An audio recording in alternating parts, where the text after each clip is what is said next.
So for me, growing up watching it, obviously I mostly watched these in 4:3.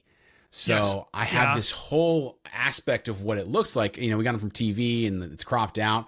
And so I remember the first couple of times I actually watched them in widescreen, and I'm like, oh my goodness, this makes so much more sense. Like, that's what they're looking at, or, oh, that's what they're doing. Like, one example is when R2 and 3PO first get down to Tatooine, and like they split, and then 3PO ends up like right by that skeleton that's right there. Well, in the 4:3, you never see the head or the tail. You just see these like what look like bones, but you don't really know what they are. And I was like, what is this? And like, this is just kind of dumb. Is like some like rock formation. And then when I saw it, I went, oh, it's a freaking, skeleton. Oh, that's so cool. And like, this was like high school by the time I saw them in widescreen, because so I spent way too much money back in the late 90s in high school on eBay. I'm not going to say how much I spent on this box set of the special editions, but they were widescreen. And they were and this is pre-DVD. Like, yeah, there was no DVD of the special editions. This was it. And then you had them on Laserdisc. Well, yes. So a girl at the time I was dating, she and I went in, like, because this was like post DVD. So DVDs had been out, Laserdisc was no longer a thing, and the only really way to get the best quality theatrical editions in widescreen was either VHS or Laserdisc. So we bought a cheap Laserdisc print, and we bought those 3.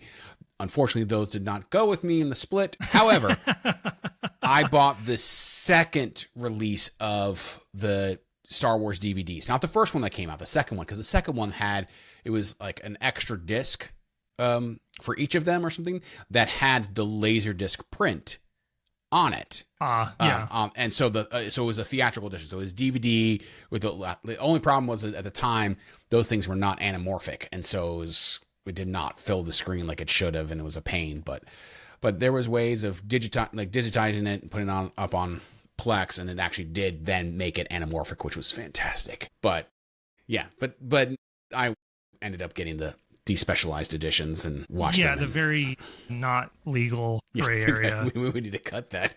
Like this, no, because it's there's like the Silver 77. The Silver 77. There is the Harmy's Despecialized, and then there's one other one that I forget. Yeah, so. I've got a nicer version of the original film that was 5mm film scans. It's got a very unique look to it, and then also Despecialized of all 3 that were more sourced from like Blu-rays.